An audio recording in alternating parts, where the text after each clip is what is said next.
අද වීඩියෝ එකෙන් මම අරන් ආවේ අපේ ස්කින් එක ස්වභාවිකව පැහැපත් කරගන්න පුළුවන් ෆේස් පැක් එකක්.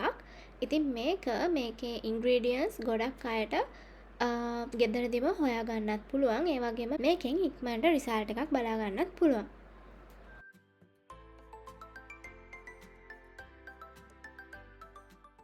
මේකට මම ගන්න මේන් ඉන්ග්‍රීඩියන්ට් එක වෙන්නේ කෝපි කුඩු මේස හැඳි දෙකක් විතර. කෝපි වලට අපේ ස්කින් එක ග්ලෝ කරන්න පුළුවන්.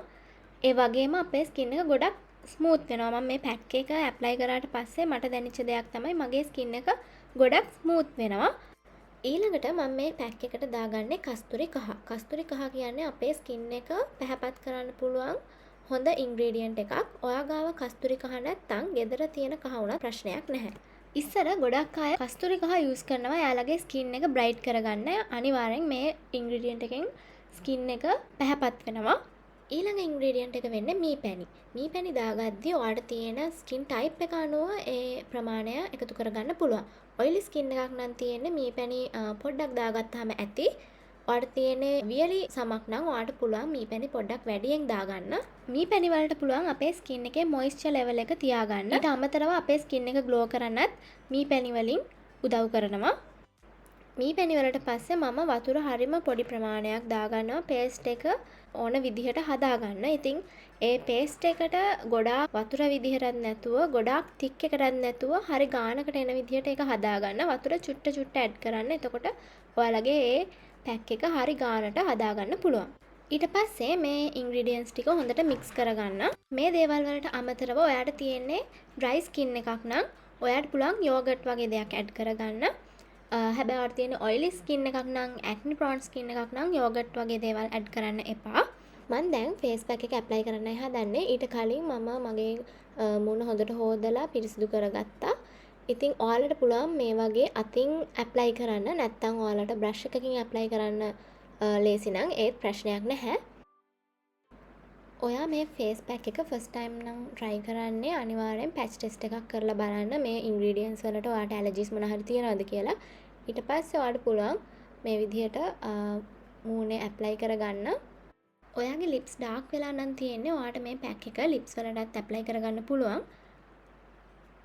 මේ ෆේස් පැක් එක සතියට දෙසරයක් විතර යූස් කරලා බලන්න. එතකොට ඔයාට හොඳ රිසල්ට් එකක් ගන්න පුළුවන්. ඉතින් මේක ඇප්ලයි කරගමන් එකපාරට සුදු වෙන්නේ නැහැ.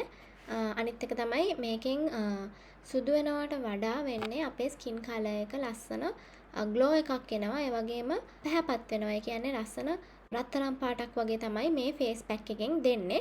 ඉතින් අපිට මේ දවස්වල ගොඩක් තියෙනවානේ බ්ලීචින් ක්‍රීම්ස්. ඉතින් බ්ලීචින් ක්‍රීම්ස් යූස් කරනවට වඩා මේ වගේ නැචරල් ෆේස් පැක් එකක් යූස් කරන එක හොඳයි. අපේ ස්කින් එක හෙල්දි විදිහට අපිට ග්ලෝ කරගන්න පුළුවන්. මේ ෆේස් පැක් එක තව ඉතුරුනොත් එහෙම ඔයාලට පුළුවන් ඒවා අත්වල ඇප්ලයි කරගන්න. මම මේක විනාඩි 15ක් විතර තියලා තමයි අයින් කරගත්තේ. මේ ෆේස් පැක් එක රිමූව් කරගද්දී අනිවාර්යෙන් වතුරත් එක්ක රිමූව් කරගන්න. වතුර ගාලා පොඩ්ඩක් ස්ක්‍රබ් කරලා ඔයාලට පුළුවන් මේක රිමූව් කරගන්න. ගොඩක් තදට ස්ක්‍රබ් කරන්න යන්න එපා. අපේ ස්කින් එක ඩැමේජ් වෙන්න පුළුවන්. ඒ නිසා හරිම ජෙන්ටල් විදිහට වතුරත් එක්ක පොඩ්ඩ ස්ක්‍රබ් කරලා ඔයාලට මේක රිමූව් කරගන්න පුළුවන්. මේ විදිහට ජෙන්ට්ලි ස්ක්‍රබ් කරාට පස්සේ හොඳට වතුර දාලා මේක ෆුලි රිමූව් කරගන්න. රිමූව් කරාට පස්සේ ඔයාලට පුළුවන් පැඩ් ඩ්‍රයි කරගන්න. හොඳ පිරිසිදු ටවල් එකකින් හරි ෆේෂල් ටිෂු එකකින් හරි මේ විදිහට පැඩ් ඩ්‍රයි කරලා ඒක තියෙන වතුර හැම අයින් කරගන්න පුළුවන්. මේ විදිහට තමයි ෆේස් පැක් එක අයින් කරාට පස්සේ මගේ ස්කින් එක තියෙන්නේ. ෆේස් පැක් එකෙන් ඉන්ස්ටන්ට්ලි අපිට බලන්න පුළුවන් දෙයක් තමයි අපේ මූණ හරිම සිනිඳු වෙනවා. මම ෆේස් පැක් එක රිමූව් කරලා අනිවාර්යෙන් ඇලෝවෙරා ජෙල් එකක් ගන්නවා. මම නම් මෙතන අපේ ගෙදරම තියෙන කෝමාරිකා තමයි ගත්තේ. ඔයාලට ගෙදර කෝමාරිකා නැත්නම් ඔයාලට පුළුවන් ප්‍රොඩක්ට් එකක් ගන්න. ඔයාලට කෝමාරිකා ඇලර්ජික් නම් ඔයාලට පුළුවන් හොඳ මොයිස්චරයිසර් එකක් ඇප්ලයි කරගන්න. කලින් අපි දාගත්ත ෆේස් පැක් එකේ බෙනිෆිට්ස් වලට අමතරව ඒක තව වැඩි කරගන්න පුළුවන්. අපිට ස්කින් එකේ තියෙන හයිඩ්‍රේෂන් ලෙවල් එක හොඳට තියාගන්න. ඒ වගේම ස්කින් එක ස්මූත් කරගන්න. ඊට පස්සේ අපේ ස්කින් එකේ මොන හරි කළු පාට පැල්ලම් වගේ තියෙනවා නම් ඒවත් යවා ගන්න පුළුවන් කෝමාරිකා වලින්. අපි ස්කින් එකට පිටින් ඇප්ලයි කරන දේවල් වලට අමතරව අපි කන බොන දේවල් අනිවාර්යෙන් ස්කින් හෙල්ත් එකට බලපානවා. ඉතින් හොඳ පළතුරු හෙල්දි දේවල් කන්න පුළුවන් නම් අපේ ස්කින් එක ග්ලෝ වෙනවා, හෙල්දි වෙනවා. මේ ෆේෂල් ට්‍රීට්මන්ට් එකෙන් පස්සේ මේ විදිහට තමයි මගේ ස්කින් එක තියෙන්නේ. හරිම ලස්සන ග්ලෝ එකක් එනවා මූණට මේකෙන් පස්සේ. ඔයාලත් මේ ෆේස් පැක් එක ඇප්ලයි කරලා බලලා අනිවාර්යෙන් මට රිසල්ට් එක කමෙන්ට් එකකින් දාන්න. ඉතින් අපේ චූටි බබාටත් මීපැණි බින්දු 2ක් විතර දීලා මම මේ වීඩියෝ එක එන්ඩ් කරනවා. මේ වගේ වීඩියෝස් බලන්න අනිවාර්යෙන් channel එක subscribe කරලා තියාගන්න. bye.